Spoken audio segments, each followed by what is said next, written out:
It is Tuesday, Try It Tuesday for another Jenn Cast Live. Super excited because we're actually trying something where the co-founder is on with us live. So we get to demo it, try it out, and it's awesome because it's a gifting tool. So you get to go in and, we'll tell you more about it, but it's perfect timing for the holidays, perfect for business owners, perfect for busy young women. So really excited about all of that.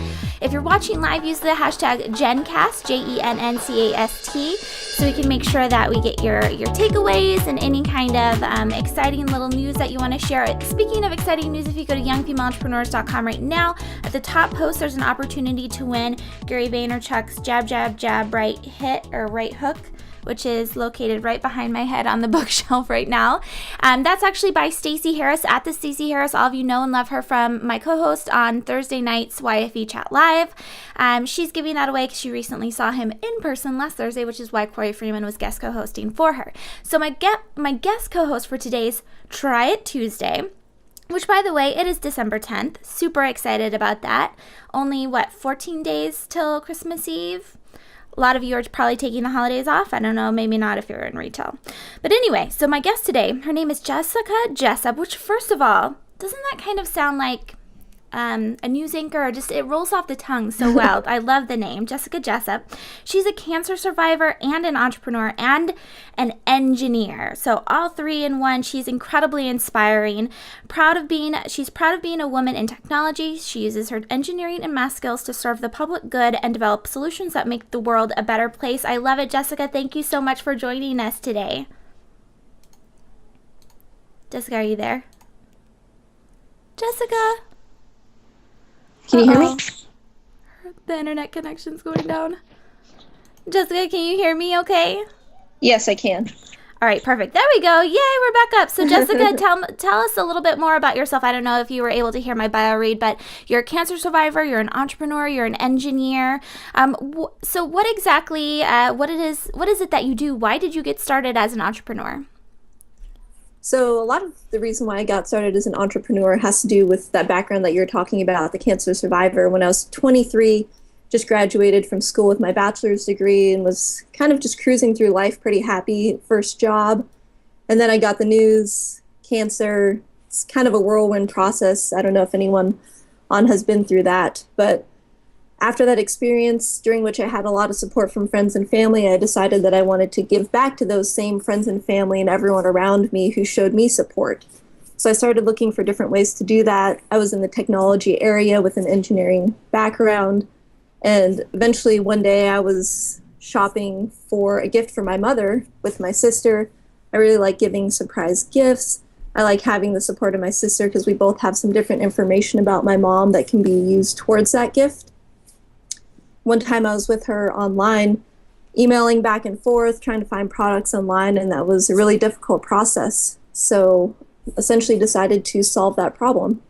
I love that. I mean, I like anytime someone wants to solve a problem as a young female entrepreneur. So it's more than just your passion about engineering or passion about gift giving or making a change in the world. It's that it's a legitimate problem. And it's funny because so we were tweeting on at our Love Actually tweet up on Sunday, and I didn't really look through the site too much, just on like a top level type of a scan through it.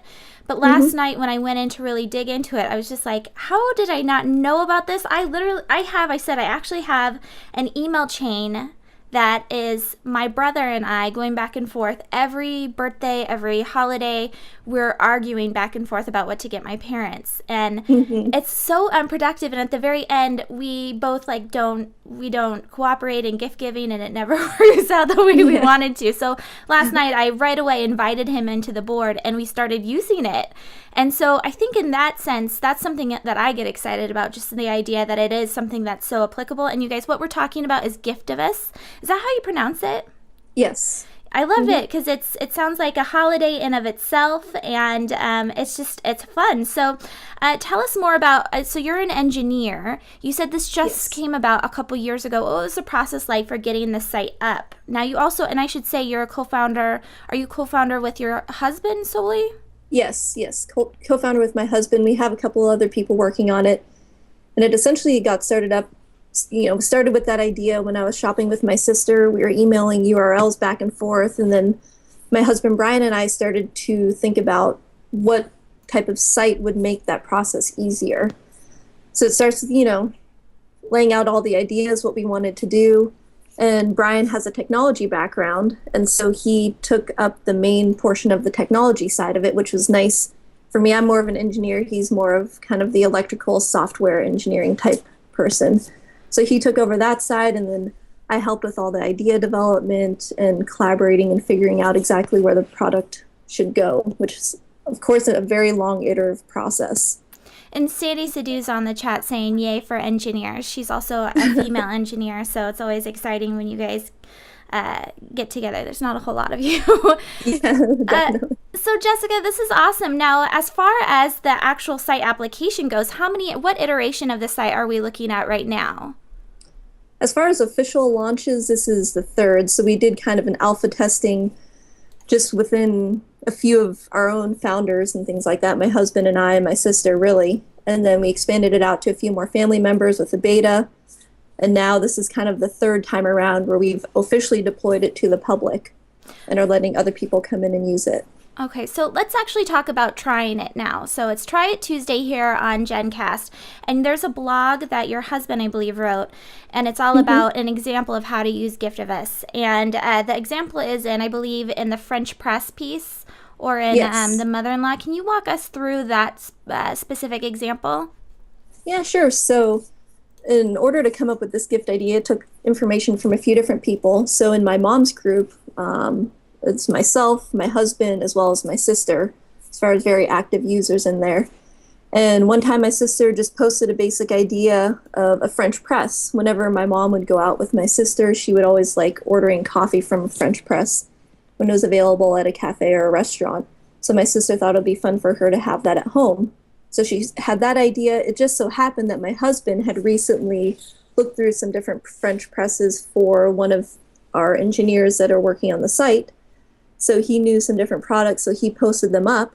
And then I ended up buying the French press for my mom. So there's three people working together, as far as my sister knowing that that might be something my mom would want, Brian knowing about the products themselves, and then I went ahead and made the purchase. And then on top of that, my sister is in Seattle, where there, of course, there's a lot of coffee.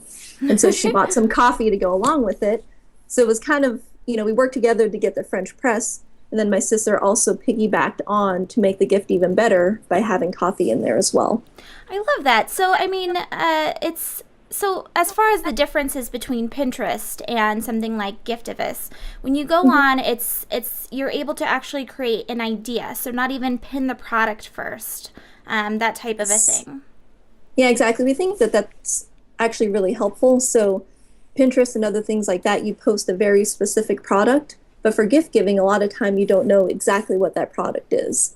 So you're able to post an idea, in this case, a French press, very simple idea, but the information of the group is able to take that idea and get down to the exact product. And it's also nice because sometimes you're on the go and you just want to throw out a simple idea, bicycle, sweater, you don't have the time at that moment to get it down to the right gift. So it's there for storage, and then later on, the whole group can supportively together build it into a great gift. I think that's a great idea. Now, as far as you said on the go, is this available in an app format, or is this a mobile-friendly website? It is a mobile-friendly website. We're improving that as we speak, and we've also had an app in development. So if you go on the website, it's just a little bit smaller, and we're working on making that a little bit user-friendly, or a little more user-friendly. But an app is on the way. Very cool. So now, just so we can actually try it, I'll show you what I did last night. I signed up for Giftivus, and I logged in using Facebook. And I'm not that worried about my privacy on Facebook. I haven't shared that much information, so it was totally cool with me. I logged in, and it shows you all of your friends. You have to add 3 people for idea board. So I went ahead and added my mom, my dad, and my mother-in-law. And so here you can see, too, that Jessica added me onto her mom's board, too, so we can take a peek at what's been going on over there. Poor Sue, she has, or son, she's doing, that's all of her Christmas gifts, so hopefully she's not peeking and seeing what's going on. But so, for example, for my case, I got on and got super excited. I was like, oh my gosh, okay, let's go ahead and check out what this can do with my brother and I planning my mom's gift. So which was cool. You brought in your Facebook friends, the 3 people, and it brought over their birthdays too. And it was funny, the 3 women, Jessica, or the 2 women, they didn't have their birthday listed right away, but the one man did. It was funny. And then so you can search for the birthday later on. It brought up my mom's birthday minus the year, which I'm assuming is a data thing on Facebook. Which was really nice. And so the idea that you can bring in all of this data into an application is something that I think is awesome, that we should all be thinking of. How can we use the data that's already there online? With that sense, is there anything other than the birthday that this is gathering from the people that we're adding into our Giftivist boards? So the main thing is the birthday as well as your connections, so just who your friends are. And we use that. The birthday is so that we can remind you that the birthday's coming up, get you back on Giftivist to get ready for the birthday and figure out a gift in advance so you're not stuck last minute running around the stores. But the other thing is your contacts. So different people, you may have seen when you signed up that we gave recommendations of whose groups you may want to join, as well as who else you may want to invite to those groups. So it just helps you build things faster instead of having to remember off the top of your head every person that you shop for, or every person that you might want involved. Now, like what I'm saying with the data stuff, there's Inspiration Gallery. Where is that data coming in from? So that's coming in right now. We don't have too much in there, but where we're moving it towards is if you actually had the birthday year, so the year of birth, we have a general idea of the age of the person, and we know the gender, and then we're able to give inspiration for people in that same age and gender. And that initially would be pulled from your own Facebook friends, so things that your own friends have posted for that same age range. And then from there, it kind of filters down to the more general public and what they've posted. This is a great idea, and it's really easy to use, and I really enjoy that it's just you're able to add someone on so easily, especially using Facebook, if everyone's comfortable with jumping on Facebook and getting through this. So, you know, as far as an entrepreneur, my one little question, a few questions before we go around Giftivist, how are you monetizing this? Are you monetizing it currently? Is it like a link skimmer kind of thing? What does that look like?